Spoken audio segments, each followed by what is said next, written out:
History bears testament to those who have led a nation.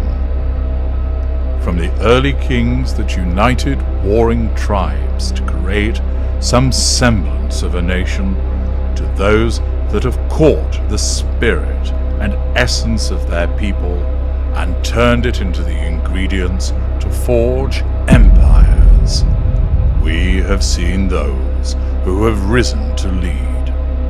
Kings, queens, emperors, revolutionaries, generals, presidents and prime ministers. Each has sought to harness the power of a nation and with it govern it. Some seek stability, others glory and conquest, and others wish to make the nation great again. From Julius Caesar to Margaret Thatcher, from Cleopatra to JFK, from Queen Elizabeth to Winston Churchill, and from Wu Zetian to Barack Obama, we have witnessed leaders rise and fall. The great and the greedy, the peaceful and the pugilists, the builders and the bringers of destruction. The world has witnessed many leaders. But what if your favorite YouTubers found themselves installed as a leader of a nation, be it an existing one or a virgin nation state? How would they lead? What would change? What would remain? What would their key policies be? What would be the national anthem? Who would form their cabinet? How would they rule? Well, you are about to find out in HG Tudor's exciting new series, If I Ruled My World, where YouTubers hold the reins of power and you decide if you want them as your leader.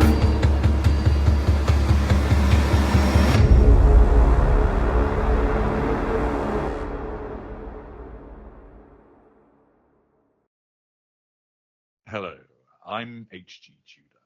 Welcome to If I Rule.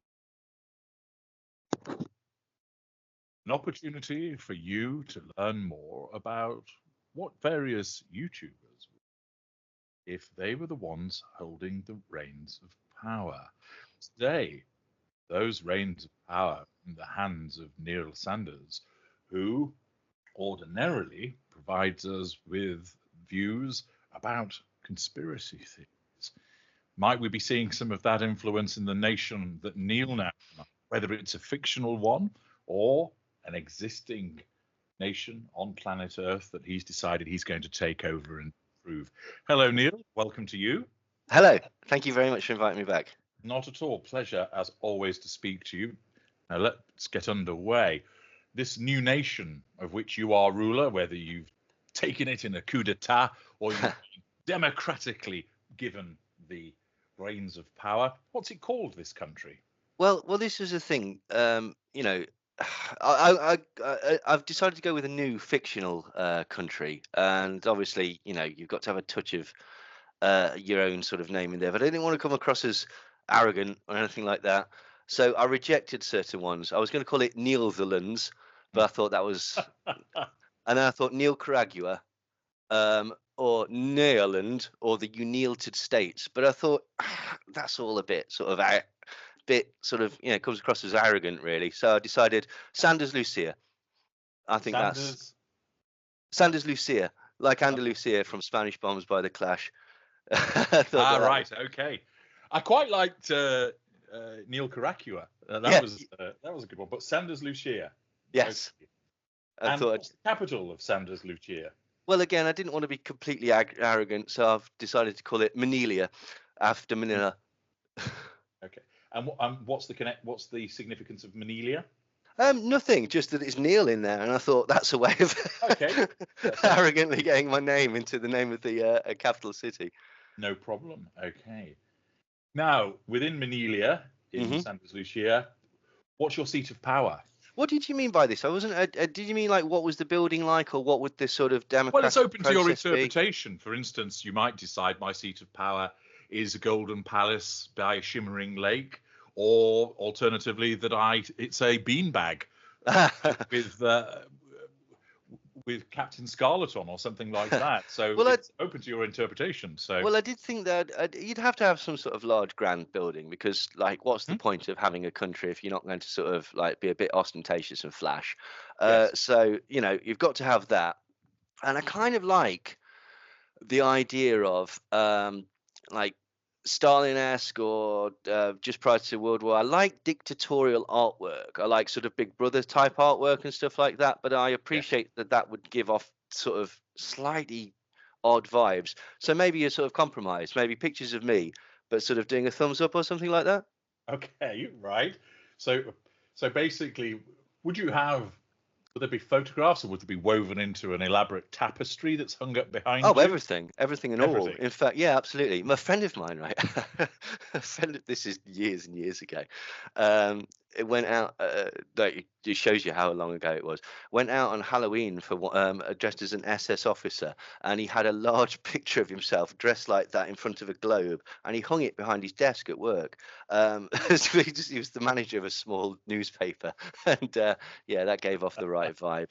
Oh well, why not? Aim big. I always think Absolutely, yeah, totally. sends out a certain message, doesn't it? Well, Okay, so there'll be plenty of pictures and tapestries and banners, all with your good self on, with giving it the thumbs up and yeah, a cheeky chappy smile and all that kind of stuff. maybe something like that, like Yeah, sort of wink absolutely. and a point, like the Yeah, sort of the handgun of business appreciation. understood. Okay, so that's what the good citizens of Santa Lucia are going to understand. Hmm. What are they going to be belting out by way of national anthem? Well, again, I had a few thoughts about this, and you could go for some sort of classical music. Obviously, that gives an idea of the sort of pomp and circumstance and such like that. And then I thought, well, what's the best song ever? And if I'm honest, it's a tie between God Only Knows and Good Vibrations by the Beach Boys, and both of those you could sort of tie back to a nation. So God Only Knows is about a relationship or whatever. So you could tie that into sort of love for the country, love for the nation, love for the whole people. Good Vibrations, obviously, that would be a sort of positive message to get across. But what I settled on was Wu-Tang Clan ain't nothing to f with, for a number of reasons. Right, one, it shows inclusivity and teamwork, like it's a 9-man group, but it also there's an air of menace to it that shows that we're probably not to be trifled with. But also, I think it'd really upset people at the Olympics. Right. Okay. Can you give us a few bars of? Not no, No. Okay. not without sounding incredibly white. Well, you're just being yourself then. Okay. Well, that's a very interesting choice, and I understand the rationale behind it. When are we going to hear that national anthem? You've mentioned, of course, it's going to be a bit of a spoiler at the Olympics. Yeah. Is it going to be belted out from every street corner? Does it come on at the end of the day when the? Yeah, I think so. That'd be nice when the television shuts down. I do miss that. I'm old enough to remember the national anthem when the television shut down. So Yeah. that would always be nice. And obviously, whenever there's some sort of royalty event on, or not royalty, but any sort of opening of Parliament, closing of Parliament, that type of thing. I think, yeah, try and use it as much as we can, really. Yeah, it makes sense. And are the Wu-Tang Clan still operative? I don't know. They somewhat, yes, they are, but like over the years they've they've fallen out due to money, which is perhaps goes against the concept of teamwork and stuff like that. Yeah, but no, they definitely are, and one of them's dead, but they've been replaced by their son. But yeah, I suspect, particularly if we we gave them the option of of doing our national anthem that yeah, I reckon we could get them out. In fact, that'd be nice actually. Once a year, get them to do a concert or something like that. Yeah, I'm not familiar with. I'm familiar with Wu-Tang Clan. I know of them, but I'm not particularly familiar with the relevant song that you've mentioned. And I've just looked it up, so it tells me, and excuse me bastardizing their version. Yo, there's no place to hide as I step inside the room. Dr. Doom, prepare for the boom. Exactly. Bam or man, I slam jam. Now scream like Tarzan. I've been Exactly. tossing and flossing. My style is awesome. I'm causing more family feuds than Richard Richard Dawson. Yeah, and the survey said you're You're dying dead. to wave your hands in the air, aren't you? Here, Yeah, I'm afraid. Yeah, fatal Wu-Tang flying came through, guillotine chops off your head. fucking head. Exactly. MCA, who was that? I.O. the Wu is back. Well, there we are. It's a strong message, isn't it? And it's Yes, difficult it to is. argue with those lyrics. Like, I think they really do. You know, they paint a picture.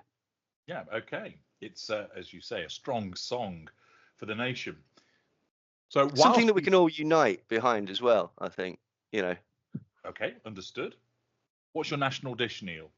Well, again, I went for surf and turf with this for several reasons. One, I like a surf and turf. If people don't know, surf and turf is a combination of a steak and then some sort of fish, usually scampi. Well, scampi is really more of a sort of mollusk, but like a scampi, sometimes people have lobster if they're going really posh. But I like a surf and turf. It's kind of, it's down to earth, but a little bit posh, so it's not too sort of over the top, but it combines the product of the earth, which is the potatoes that make the chips and the salad, the product of the sea, which is the turf, the surf, sorry, and the product of the land as well, which is the steak, which is the beef, and that's got to be meaningful in some way. Yep. So all bases are covered there. Exactly. You know, it's produce. Yeah. Okay. And the national dish, is it consumed once a year? Can you have it whenever you want, or is it every Saturday at midday? When do we eat this? That's an interesting one. Yeah, probably Saturday evening. I think we'd go for. So it'd be like the sort of roast dinner of our nation. Yeah. So it's more of a sort of, it's not like a Christmas or a Thanksgiving thing where you just have it once a year. It's quite a regular thing. Yeah. But like your sort of roast beef dinner, or your any type of roast really, that type of thing. Okay. And so as long as there's a surf and a turf aspect in relation to it, so somebody could have a couple of pork sausages and some scampi fries.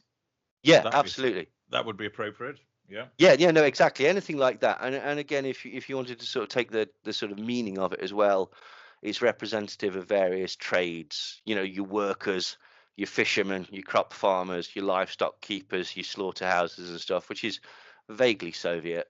And yeah, I think that'd work. Yes, I was getting images of muscle-bound men and women with a sort of formed fist with their sleeves rolled up in those pictures that we seen from the early part of the 20th century. You know, sort of along the lines of Dig for Victory and Soviet spuds are us kind of thing. Yeah. Do you know? Okay.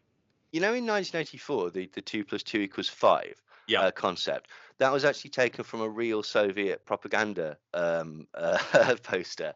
The idea being that the nation is the fifth person, so almost like a crowd would be a 12th man in a football game. Yeah. So 2 + 2 = 5, because you've got the combined number of the workers and the state as well on top. So apparently that was taken from a real propaganda poster.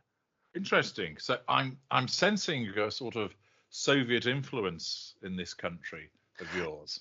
To a degree. I mean, I think you're all going to find that I'm a bit of a wishy-washy lefty liberal, certainly. But also, I just like those sorts of things. Not in the sense of like I'm not a huge fan of the Soviet Union.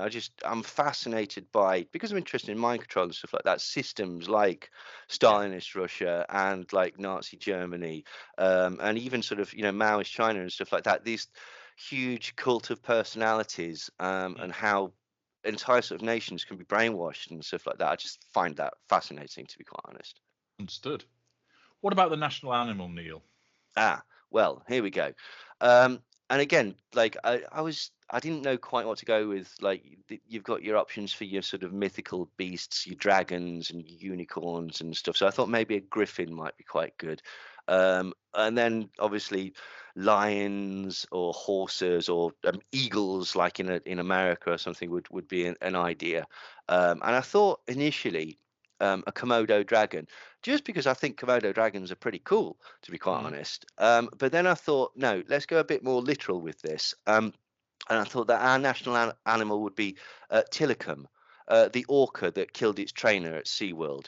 And the reason I went with that is because there's a message there about forced captivity and rebellion against oppression, and even a sort of vague anti-capitalist message basically going on there. And I also just thought that'd be nice, like, Tilikum smiling away. It's a strong image.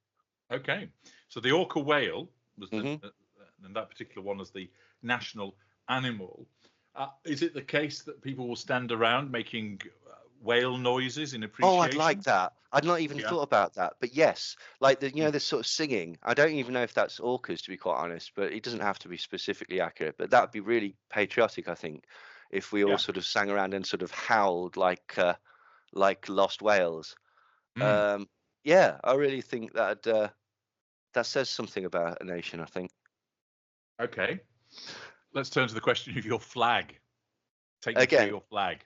well, again, and I did think about a Crass symbol, but I don't mean like a horrible. So I mean the punk band Crass. You've got this fantastic logo of like an Ouroboros around a cross, and it's just one of the sort of fantastic pieces of design work. But then I thought, and that incorporates a lot of messages and stuff like that. But what I thought would again be sort of interesting as a flag, not because I mean it, just basically to unsettle other nations, like, never let them know what you're thinking, always keep them on the back foot.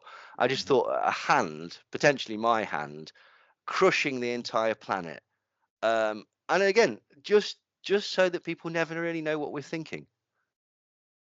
Well, I think they're thinking you're going to engage in world domination. Well, potentially, yeah, but we're not going to. But this is the point. If they think that we might, Yeah. do you know what I mean? It's like, I don't know. It's like having a tattoo on your face or something. People assume things about you and probably leave you alone. So it's a tactic like that. Again, just to not really to. We don't actually do anything. We just want to make people very uncomfortable. Well, it certainly puts in one's mind the image of you greeting somebody at a diplomatic function by grabbing them by the pods and giving them a good squeeze. This could happen. This is the point. That's exactly what we want to. That's exactly the sort of image. Unpredictability. Like that. I think that can go a long way on the world stage, in order to sort of make us a major player.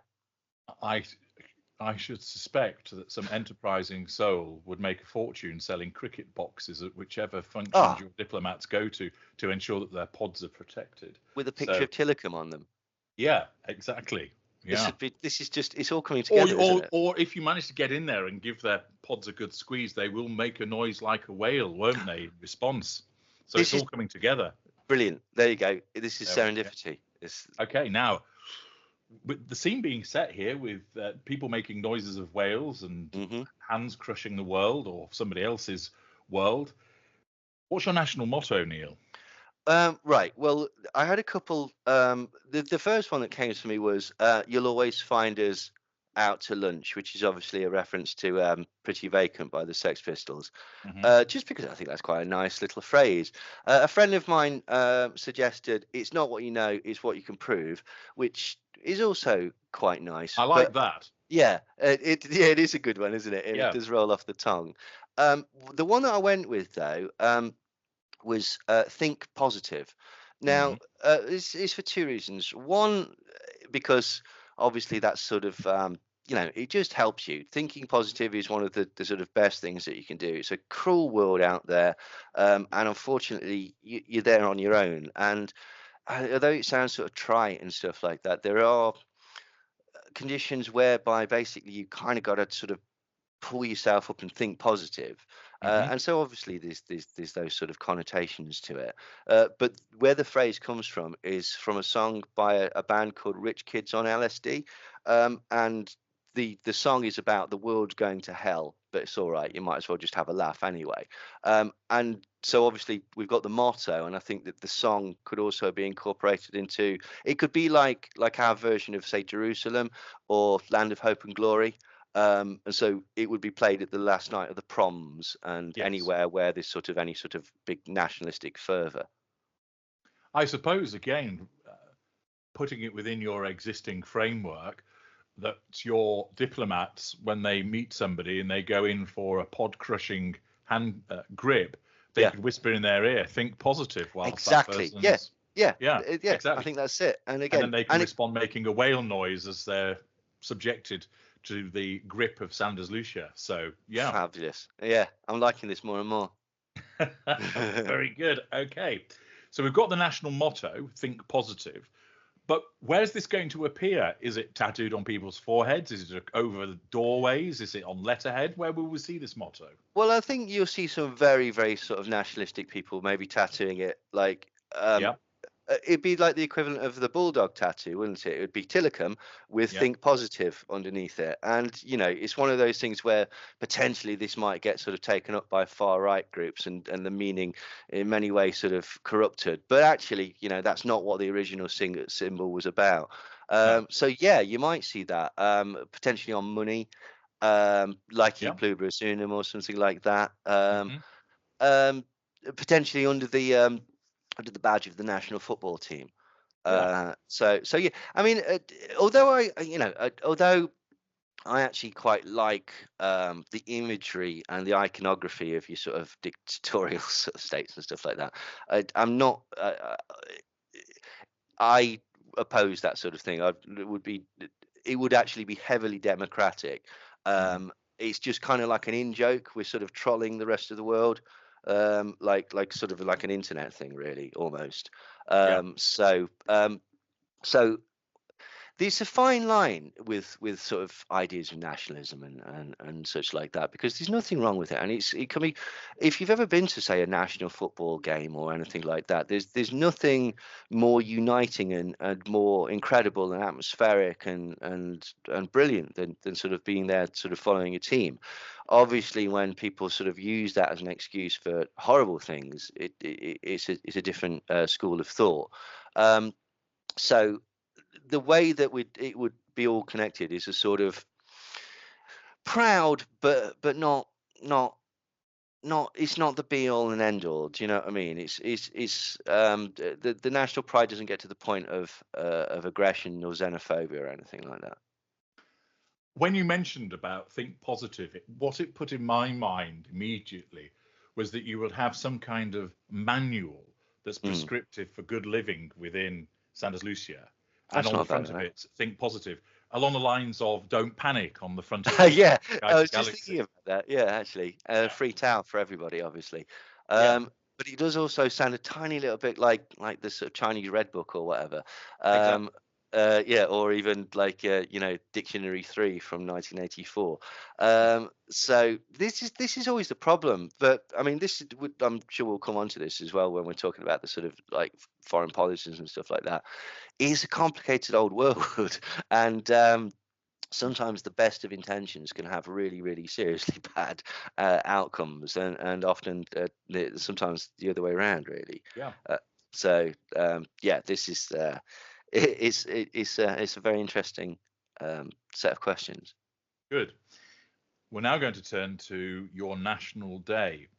What's it called, and when does it take place? Well, again, I think it should be on my birthday, because I can't really think of any other day to have it. But unfortunately, my birthday is 2 days after Christmas.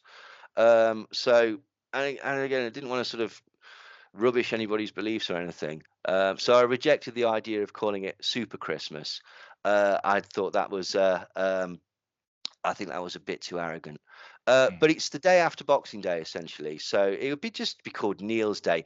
But the idea of it is to have a break because, frankly, after Christmas Day and Boxing Day, you need another bloody day off because those days are just so stressful and full of rubbish and doing stuff that, frankly, you could do with another day to just recover. Indeed. And invariably, of course, on Boxing Day, you've either got people going to sport in the UK anyway, sporting events, Mm-hmm. or the Or going, engaging or in going, the absolute craziness of getting up at 4 a.m. to go and stand outside Next oh in order God, to go yeah, and buy yeah. something discounted. I once worked at Virgin Megastores, who again shows you my age, and they Mhm. wanted me to turn up at 8 a.m. on New Year's Day for their sale. Well, I didn't, and didn't work there any longer. That was the end of that relationship. Yeah, exactly. But are you mad? Like, I'll probably still be out at that point. Like, but yeah, I've always said that if I was in power, one of the things that I would do Mm. would be that I would ban there to be any sales. They would not take place until well into the new year. Mm. Because as time has gone on, there used to be the New Year sales, and then they've encroached, that they've got closer and closer, that they even start taking place before Christmas. Oh, we've got Black But- Friday now, haven't we, as well? So, Exactly, yeah. yeah. And so I would state there are to be no sales whatsoever until you get into the new year, Mm. and you can't advertise Mm. anything in between. And that other than essential services, everything can shut. So you don't need to go and look at sofas. No. You don't need to go and look at flooring. You know- Enjoy the Christmas period. Get pissed. Yeah. Spend some time with your family if you've got one. If you don't want to bother with them, sit around in your underpants eating cheesy Wotsits, whatever it is you want to do, and have some time to yourself rather than get sucked into all of this. I always ensure that whatever I'm doing is the television is not allowed on Christmas Day because it infuriates me when all of a sudden there's come to the DFS sale starting Boxing Day at 7 a.m. Dolly Dale, Grantham Mission Droitwich. Like, Exactly. Or you're being told about here's your sunny holiday that you can get at a discounted. I want snow and I want it to be bastard cold. And I want Jack Frost nipping at my nose. Anyway, I'm delving into what I would do, and this is about your country. Oh, no, that makes sense. I mean, I'll tell you again, when I was working at Virgin Megastore, one of the most crushing disappointments in a young man's life was that when it came to the sales, because I'm a huge music fan and I've got thousands of CDs and stuff like that. And this was back when CDs were king and DVDs and stuff like that. And so I was really looking forward to it. And obviously we got a discount because we worked there as well. And the absolute just desolation that I felt when they wheeled out all the stuff that was going to be in the sale. And it was like, but this is just stuff that we've not been able to sell all year. Like, and of course it is but that's what sales are about, getting rid of the shit. Exactly. And it's the same thing with Black Friday and stuff now. It's like, this was £400 yesterday, but it's £399 today. We've got to have it. And it's a big con. And yeah, one of the funniest things I witnessed, Neil, was watching some footage of a group of people in some soulless Tesco mega store somewhere in the south of England on Black Friday, fighting over Polaroid televisions. Yes, I remember that. And it's they're not even particularly good quality televisions. They might be big. Exactly right. There's a reason why they're being sold cheap, and Polaroid are not known for television sets. No. And look at you. Where is your shame that you're engaging in this behavior? And they're just being, it's people buying cheap tat, thinking they're getting a bargain, but more fool them. Yeah, but that's the thing. That's the clever marketing about it. And like they prey on two things: one, people's fear of missing out, and one, just the sort of dopamine response that people get by treating themselves. And and it doesn't take long. You've got the 2 days of boredom, or even the 1 day of boredom, Christmas Day, where by 4 o'clock you're like, I've drank too much, I've ate too much, and there's hours and hours of the day going on yet. And so people like to spend money because it gives them that sort of chemical response. Not dissimilar to say gambling or something like that. But yeah, the sort of the way that it's framed, like this is fabulous and it's cheap and it's like it's not. You haven't been able to get rid of it, so you're cutting your losses. Is Yeah. what is the actual thing. But yeah, and it's fascinating as well, as you say, that the sales used to be in January and they've got further back, and now they've even beforehand. And, Yeah.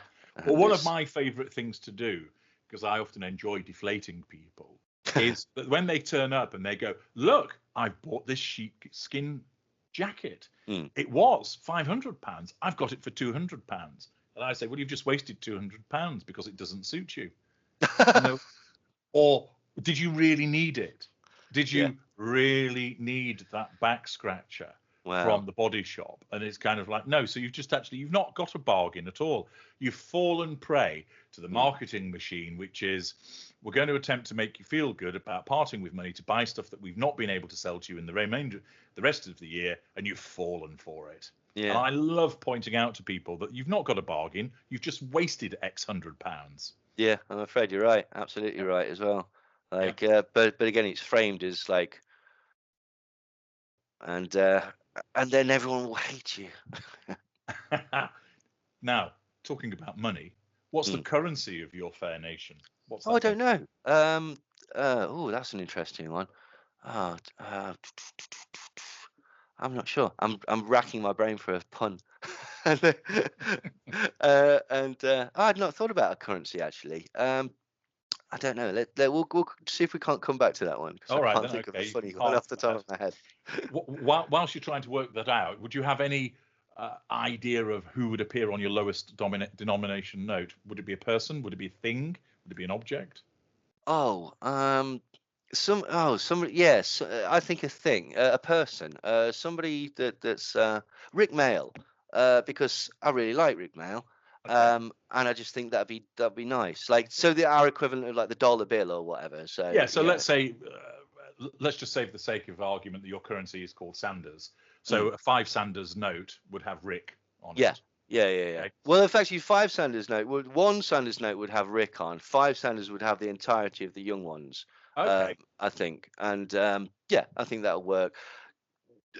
Sort of larger denominations, the equivalency of the 50 would probably have the entire cast of the comic strip, including say Robbie Williams and not Keith Allen though. He's not going on anything to do with that. Why is Keith Allen being excluded? Because he's terrible. He's just a terrible, terrible shit of a person. Like he's just talentless. I don't know why he exists. But he was in the comic strip. But yeah, we'll have to hide him. We'll all right. We'll put him in, but we'll sort of hide him behind the number or something like that. So wasn't there something about the Yob or something? Yeah, that was it. And Gino, the one where he's a taxi driver. Actually, he wasn't terrible. I just don't like him as a person. So, okay. Yeah. So Keith Allen's kept off the notes, but we've got Rick Mail on the 1. Yeah. On the 5 is the young ones, and on the 50 comic strip. That's all good. Yeah. Let's address some of your policies now. Yes, certainly. Neil. Various policies to turn to. I'm going to give you the options. You're going to pick the one which is closest to what you'd like, avoiding caveats wherever possible. So initially, we'll address your foreign policy. Is this one of defending your nation only, or will you defend your nation and aid allied nations, or will your country adopt a world policing role, perhaps throwing its weight around a little bit, but with the intention of doing good? Or would you adopt an expansionist role, looking at some historical territories and saying it's about time we took them back? Or will you not only want some historical territories, but you've got your eye on some juicy resources as well that would be beneficial for your nation? Or is your default setting with foreign policy, you've looked at me funny, so I'm coming to invade you? Personally, I'd go for the aid allied nations that defend own countries, and the reason for this is just like, personally, I'm not interested in imposing rules on anybody else, really. Like, this is a really complicated thing, and it ties in with the later question about allies and stuff like that, because it's like what is right and what is considered right, and the complicated nature of the world. Like, you'd obviously want to be in a position where it's like you don't even have to think about that.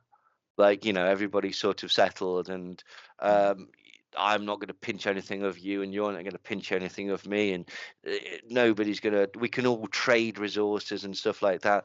But this is the problem with you know, when you take this off paper and put it into the real world, is that it's an incredibly complicated, corrupt, and greedy planet that we live on. And so, Yeah, can't think which personalities have caused that. absolutely. But yeah, so I don't like the idea of expansionism into sort of historical territories. Well, again, it depends, like, because I suppose.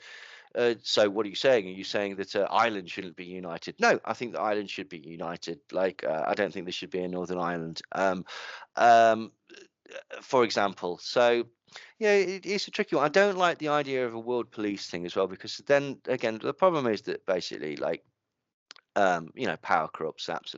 Power corrupts absolutely. Who are the world police on the stage today? Probably America. Possibly one of the most corrupt foreign policies out there, basically. So me personally, I'd want to just be chill and just sort of like, you know, we'll aid people should some nefarious nation invade or something like that. But we've got no interest in sort of expanding our borders or stealing off anybody or anything like that. Understood. Nuclear missiles.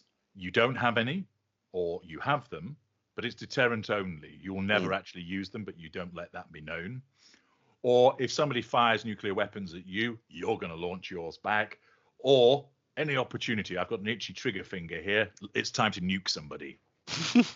The thing is, as well, when we're talking about nuclear weapons, the capacity for destruction nowadays is so different from, say, Nagasaki and Hiroshima. Like, they're sort of magnitudes times larger. Yeah, I mean, they were in effect atomic bombs rather than nuclear weapons. So I'm reminded of two things. I'm reminded of like the Rand Corporation and their concept of mutually assured destruction, which just seems insane, because it's one of those things where it's literally fine. I'm taking my ball and going home. The concept of mutually, as I'm sure you understand, just in case anyone listening doesn't get it, is that basically, like, if anyone shoots us with a nuclear missile, we'll shoot them with a nuclear missile, and the entire planet will be destroyed before anybody even notices it, basically. And this is such a strange, standoffish. For example, there was a similar concept in the First World War, this idea of two enormous superpowers that had so many weapons that it would be absolutely just insane to go to war. And that obviously prevented the First World War from happening. Evidently it didn't, because these things don't become a threat. They become like a saber rattling or a dick waving exercise, essentially. And then the problem is that although you've got these sort of very sensible boundaries, if you've got somebody insane, maybe even like a Putin or something, that doesn't really care. Let's just like hypothesize that you've got some insane bloke that thinks he might be the reincarnation of Peter the Great, that might be dying, that really wants to leave his mark on the world. Like, that's where it's really, really problematic. But the other thing that I'm reminded of is the Yes Prime Minister episode, where they're talking about, you know, do you press the button? Troops are there. Just about to mention that. Yeah, and that's such a brilliant explanation of it, because there's never a real time to launch the counterattack until it's too late. And so it could be one of these things where, I mean, I think the conclusion is there that, yeah, of course we need them because everybody else has got them, but we know, of course, we're never going to use them, because that would be insane to use them, and there would never be a time to use them. So I'd probably sort of pick that one.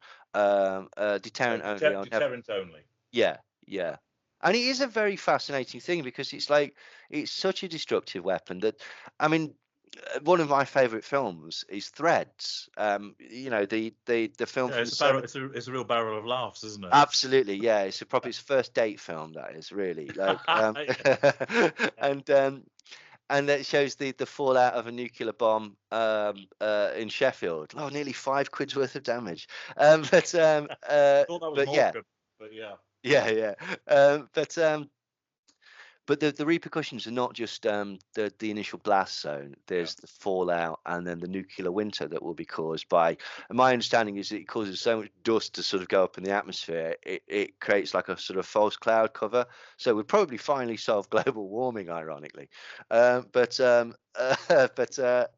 yeah. Those who are watching who aren't familiar with what Neil's mentioning, the BBC had a film called Threads. It was written by a gentleman called Barry Hines, and I think it was first broadcast in 1984 and then again in 1985. And it basically people watching it, and a lot of children actually happen to be watching it. And often when you go on IMDb and look at the people's reviews about this particular film, they'll say it's the most frightening film that they've ever watched because it was done in a documentary style. So the Americans had The Day After, which was kind of a limited nuclear exchange, and kind of things survive as we know them afterwards. So it's nuclear light, I would suggest, but with Threads, it's unremitting horror after horror after horror, isn't it? Everything. It's so incredibly brutal, and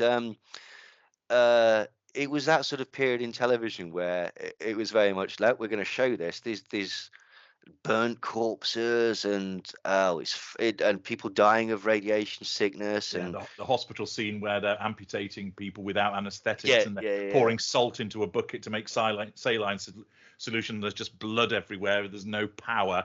And of course, you get the scene where later on the girl gives birth to, in effect, to a mutant many years later. And there's a silent scream, etc. And it's horrific.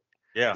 The fascinating thing as well is, like, around the time that the actual film came out, it was I suppose it'd be the equivalent of somebody releasing like a plague film or something during COVID or whatever, because it was so. It was against the backdrop of all of that fear, wasn't it? Yeah. I mean, like, again, I'm a big fan of the band Crass. Their entire sort of 79 to when they split up in 84 is the concept that we're on the brink of nuclear war. Like, they've got a bomb, and 1984, and all of these songs and stuff like that talking about, they're desperate to use it. 20 years ago, no, we'll wait for a flash.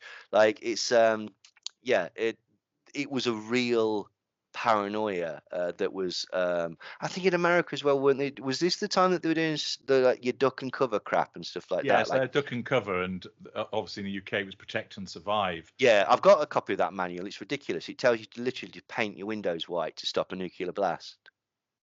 It's fascinating. Isn't that effective? Not entirely, no. And honestly, it's horrible. It's like, it says if people die, wrap them up in bin bags and take them to an exterior point of the house. You're supposed to live under a door in a sort of hollowed out.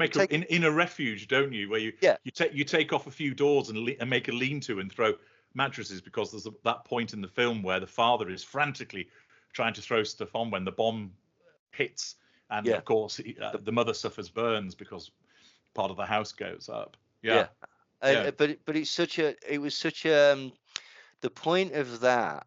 I don't think this is true, right? Okay, but there's a concept that's talked about in Fight Club, where they're saying that if you're crashing, you're taking in great big lungfuls of oxygen, and it's basically to placate you. There's no way you're surviving. There's even an idea that this crash position is so that you break your neck on impact, so that you die really quickly. I don't know if any of these things are true, but the point about the sort of protect and survive manual is it's one of those things where it's pointless. It's absolutely useless. It is.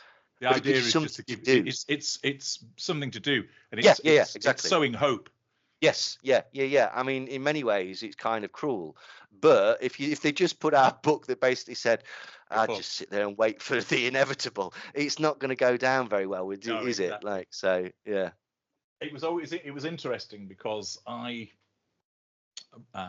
read a paper that was produced in response to a potential nuclear attack against the United Kingdom. It was released under the 30-year rule, where it was suggested that essentially my kind, psychopaths, be put in charge of the rebuilding of Britain because we would be better at dealing with the aftermath of it. That's an interesting idea. Yeah, that we'd be less affected by the horror that we would see. But then, of course, the self-serving nature of the psychopath was then viewed as being somewhat counterproductive. But it's an interesting read. Anyway, how would you get, like, a group of psychopaths to work together as well. Would that Well, work? there is that. I think the idea would be that they will be put in positions of authority dotted around the country, so Like they wouldn't siloed or whatever. yeah. So I don't think you Yeah. sort of get 20 together in a bunker somewhere, all then working together. You'd have one appointed who would basically, with your shattered populace, be ordering them around and saying you need to do this and you need to go and get those radioactive sheep off the fells and bring them back and we'll try and eat them, etc. There's a screenplay in this, I reckon. Like, I think that would be like a really interesting like film or sort of play or something like that. Like, Well, I take actually have, and this is for another occasion. Mm. I actually, as a consequence of a question that was posed to me at a dinner party about what I would do in the event of Britain being attacked and dealing with the aftermath, but I'll save that for another occasion. It's quite detailed, my response to it, and rather innovative as well. But that's another occasion. Anyway, back to your country. Back to your country. Press freedom. Yes. Is it the case there's no state interference, or can you interfere on the grounds of national security, or will you interfere to shut up the press when you deem that they're wading into something that's sensitive and you can determine what that is, or would you have it that the media is state-owned? Personally, I'd go for national security only. Now, I think that governments need to be held accountable for actions and corruptions, and like cronyism, lobbying, things like that. There should be the press should be able to expose things like that. But at the same time, the media must be accountable to the truth and not politically or economically biased. Like, you get into the thing at the minute where basically you've got a huge amount of what could be considered news media, and they're not. They're propaganda outlets for one position or another. And then you've got all sorts of sort of people who are pretending themselves, promoting themselves as journalists or citizen journalists or something like that, and they're really not either. So that is very problematic. Obviously, the most sort of extreme version of that would be things like, say, North Korean state television, or maybe even Russia Today. I suppose you could even go One American News Network or Fox.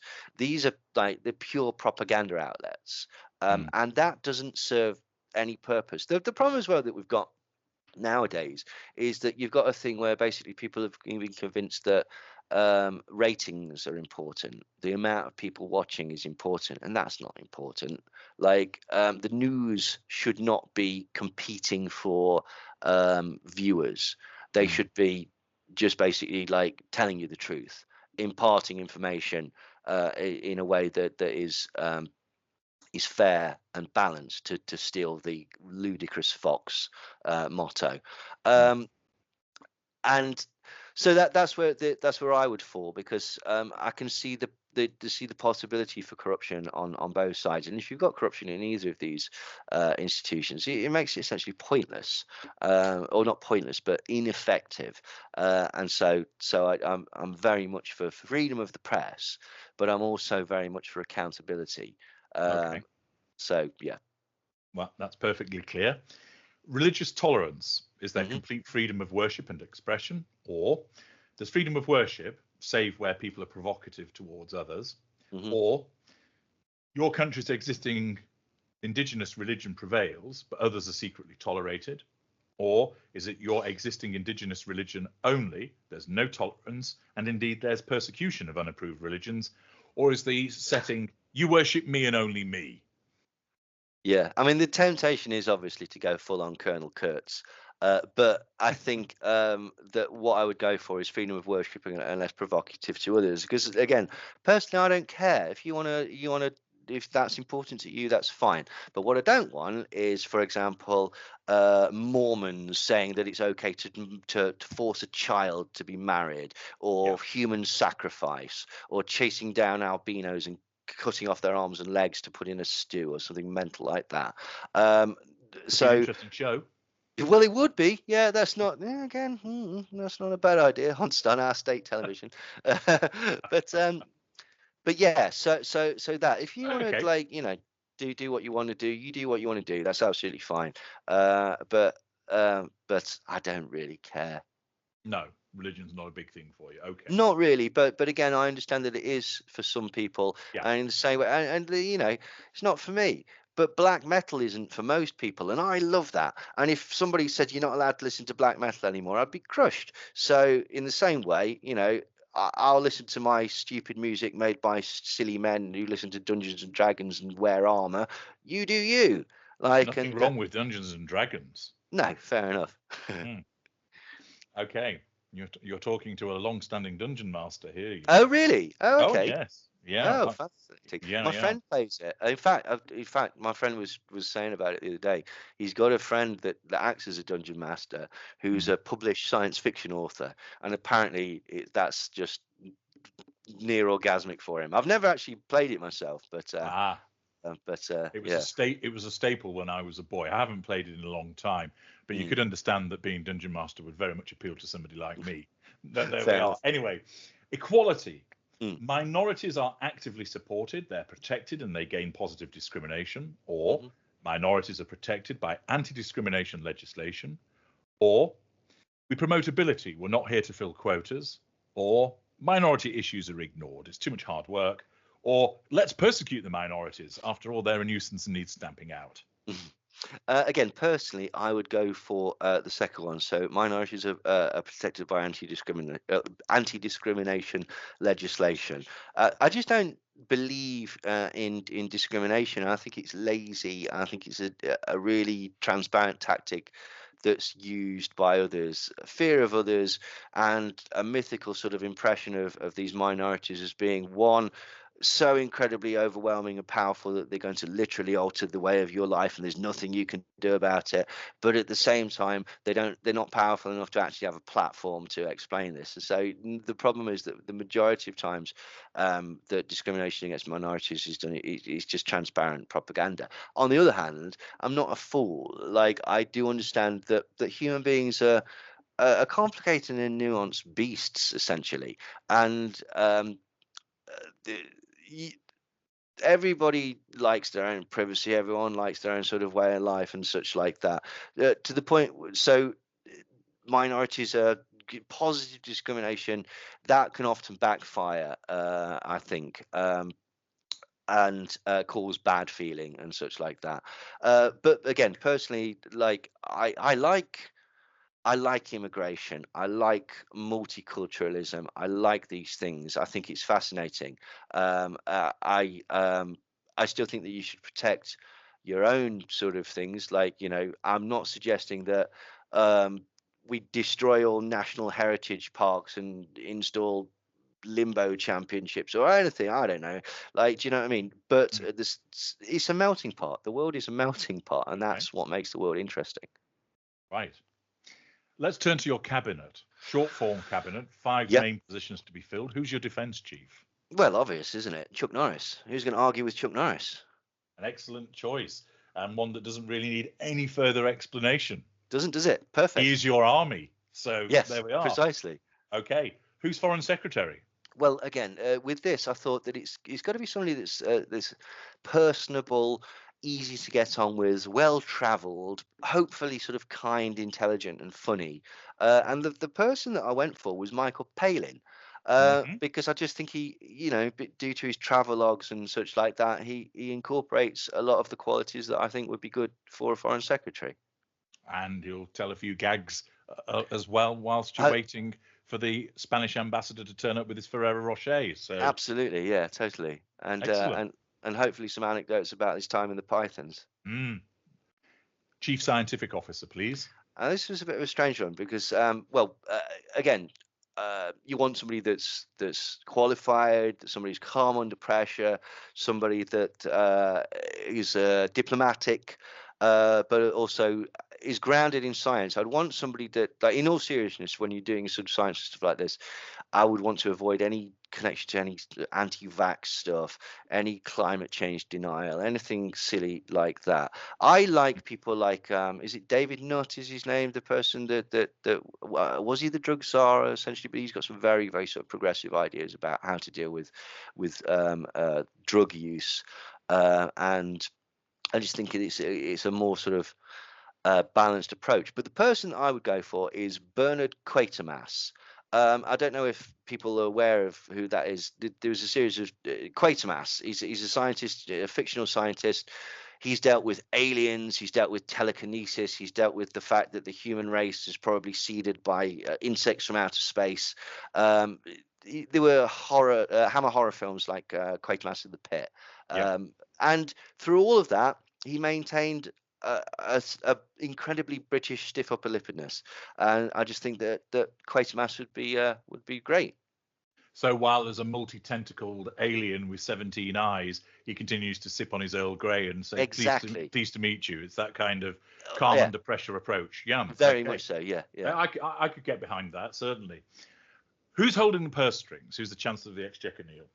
Well, again, with this one, you need someone that's rich, who knows how to deal with money, because the sad tragedy is that often when people like lottery winners, people like that are suddenly given a huge amount of money, they don't know how to deal with it, and they don't understand what is a lot, or etc. So it can go. And I'd also prefer somebody who's got a reputation for being a bit of a philanthropist, giving money to charity, being behind progressive organizations. Now, this will totally annoy a lot of people, including all the conspiracy crowd, but I suspect that the best person for that job would probably be George Soros, an incredibly wealthy person, very, very interesting life, done a huge amount for charities, including sort of the destruction of old Soviet regimes and things like that. But he's a bit old. So the person that I would go for is Billy Ray Valentine from the film Trading Places. And this is purely because I've watched that film God knows how many times, and I do not understand how they lost money or made money. And I've had people try and explain it to me, and I don't understand how the pork bellies or the orange futures or any of that, or how the Dukes lost all their money in there. I don't get it. But Billy Ray Valentine did get it, and so I trust him. Soundly argued. Who's Minister for Fun? Chris Morris. Chris Morris is one of the most talented satirists that this country has produced. Him and Armando Iannucci and Charlie Brooker to an extent as well. Chris Morris was behind Brass Eye and Jam and Blue Jam, Nathan Barley and The Day to Day, and Four Lions and other bits and bobs like that. It just has really, really informed my sense of humor. It was a revelation to me when I was at school. I was about sort of 14 when Brass Eye came out, and it was just blew my mind. It was like, this is hilarious and offensive and yet woke at the same time. It's just, it manages to encompass all of those. And the Day to Day actually was quite prophetic, because if you look at the way that the news has become with like Fox News and Sky News, it predicted the ridiculous overuse of graphics and dramatic music and stating the obvious. It's like, it's war, and all of a sudden the sirens go off, and it follows like a camera on the nose of a smart bomb going down somebody's throat, etc. So, the air is filled with what we call the electric scissor beans. It's just marvelous. Yeah, exactly. A fantastic series. So Chris Morris, a sardonic and excellent choice of Minister for Fun. There are no women in your cabinet. Oh, that's a good point. Oh God, that's probably Freud. I don't know. I'd not noticed that. That's okay. I'm just making the observation. Nothing turns on it. You argued with conviction for all of the individuals that are in there. It's just an observation. Who is going to be your major ally? Well, again, this is where I started to really think about stuff. Like, I ended up going just with Jamaica, just because it's nice, and I'd like to exploitatively use it as like a summer home, essentially. But this is when I really started to think about it, because I was looking at it. It's like, well, who don't you want to be an ally with? And obviously, any country that would be oppressive to its citizens. So, Russia, Hungary, North Korea, potentially some South American nations. Those are all off. And then you start to think, well, I don't want to be friends with any country that would invade any other country, or subjugate any other nation. So potentially Israel's out. But that really opens up horrible real like life scenarios, and you start to look at America, who would probably want to consider an ally. They're currently at war with 8 nations on the sly, drone bombing people all over the world, providing aid to the bombing of Yemen and such like that. And the same thing with the UK. Like the UK has not been honorable over the last 20 years. Like, we destroyed parts of Libya and Iraq. On Now, you can make arguments that removing Saddam Hussein was a good thing, but the way that it went about was not a good thing, and the reasons for it were not a good thing. And this is where you start to look at the really shitty like nature of the world. Like, we're reliant on certain people for oil. We're reliant on Russia at the minute for oil, and this is why energy prices are so high. We've got all these really despicable alliances, and it's a grim old world, basically. So, like, if you went purely on moralistic terms, you probably couldn't be allies with anybody, because everybody's done something horrific in the past. Yeah. And it's just a very, very strange state of affairs when you start to look at it, and the things that people see as important. I mean, like, to keep harking back to Putin, but he's talking about wanting to reset Russian boundaries to the 1300s and stuff. It's like, that's ridiculous. It's like it's absolutely insane. But then you look at the way that the way that America interferes with sovereign nations like Venezuela and stuff like that for oil. And using think tanks and like the Atlas network and stuff to destabilize countries, Argentina, Brazil, and it's all because of their position next to big oil fields, essentially.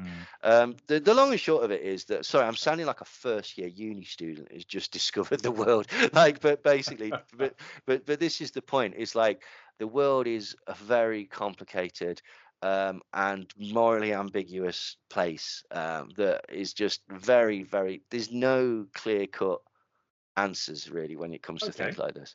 I thought, given your national animal, you might have picked Wales. Oh yeah, that would be nice. I do like Wales. It is pretty. Well, you could go with that then, couldn't you? Yeah, all right. We'll go with Wales and Jamaica. Wales and Jamaica. Okay. Yeah. And who's your enemy? Liechtenstein. I think we could take them. Arm wrestling. Anything. They haven't got any military, and they've got loads of money, and apparently more false teeth than any other country on the planet. So, I just think Liechtenstein, they're asking for it, sat there all quiet. They are. They've looked at you. I think they've spilled you a pint. So bloody hell. They've spilt their pint over my bird, who they just called fat. Exactly. It's fighting talk. Okay. Absolutely. Would there be any particular group, Neil, that wouldn't be welcome in your country? Coldplay, absolute no. They're not allowed. They're not allowed anywhere near our country. Like, most people would probably go with, like, say, Nazis or communists or anything like that. I don't really have a problem with extremity. I have a problem with mediocrity. I think that's arguably more harmful. In seriousness, though, it's a strange one, banning groups and stuff like that. Like, because the problem with banning groups is, I was thinking about this. Like, there's a group recently called National Action, which is a far right fascist group, and I believe that's been made illegal.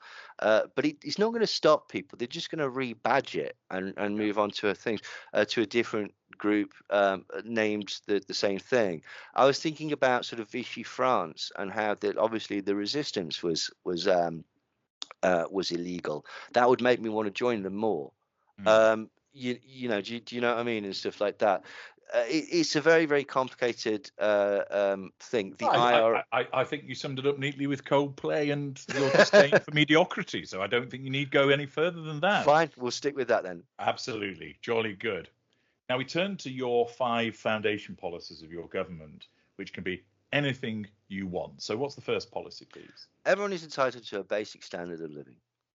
Okay. The second one is entitled to a basic standard of living.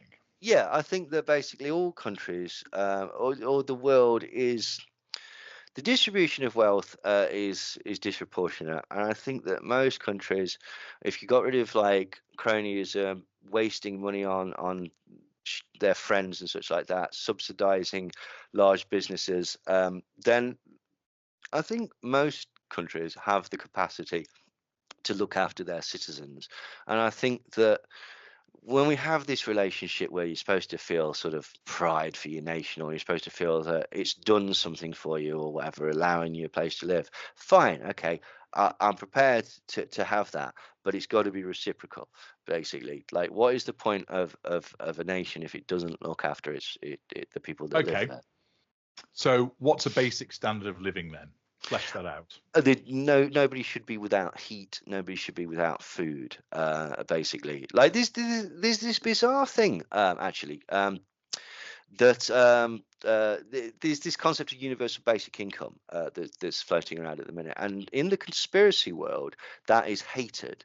And the reason that it's hated is because, well, if people are just given money, they won't have any ambition, they won't want to do anything. It's like, I don't believe that to be true, and I think that attitude has come from people who would who want to keep their money, essentially. And it's interesting that the conspiracy crowd has been manipulated to think that, because here's the thing, right? Okay, basic and, like, so what? People are never going to want to achieve anything. People are never going to want to be creative. People are never going to want to go on holiday and see things, or to, a universal basic income does not mean that you're able to buy Jordan shoes and fur coats all the time.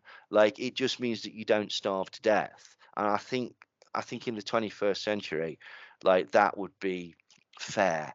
Like, so I just think that it's ridiculous that we don't have that. Okay. What's your second policy, Neil? Welfare, free healthcare, and free education for all. Because in the same sort of idea, I just think it's ridiculous, like, that those things aren't free. Obviously, systems that are there to help people as safety nets if something goes horribly wrong, like if you have an illness or something, or there's a natural disaster that destroys your house, or something like that. Okay. Healthcare and education, a healthy nation and a well-educated nation, it provides opportunities for growth. And so I just think that these things are vitally important. Okay, so in terms of education, it doesn't cost for your education at primary school or secondary school. Yeah. Okay. I would go for university, no fees as well for university. No fees at university. I mean, okay. this is an interesting. So if I wanted to study basket weaving at the College of Knowledge, Barrow in Furness, yeah, that would be covered by the government. Yeah, absolutely. I think that's that. Like, you might make some baskets. I'd sooner give you that money to go and learn how to make baskets than subsidize the drinks and the heating and the second homes of politicians. Okay. Like, I think there's enough to go around. I think it's the distribution of this money. And are you going to get some people doing pointless, silly things, frivolous things? Yeah, of course you are. But you know what? So much of reality is pointless and frivolous, particularly if you examine it enough. Yeah. Like, do you know what I mean? So, yeah. Okay. And what about people that don't look after themselves, who, repeatedly engage in an unhealthy lifestyle? Yeah. Well, here's the thing, because people say this as well. I've heard this argument before. If you smoke, then you should have to pay for your cancer operations. All right, fine. If you jog, you have to pay for your heart attack. Yeah. Where do you? The problem with this is, whilst on a very surface level, that seems sensible. Yeah. Everything kills you. Being alive kills you, right? Mm-hmm. Getting old kills you, right? Okay. So at what point does this become your fault? And again, the idea would be that potentially, if we've got, I mean, it could go either way, I suppose, couldn't it? Because the argument is, we've got free healthcare. It's that Simpsons joke, isn't it? Like, you should lift with your legs rather than your back. I've got healthcare. Who cares? Yeah. Like, so do you know what I mean? But yeah.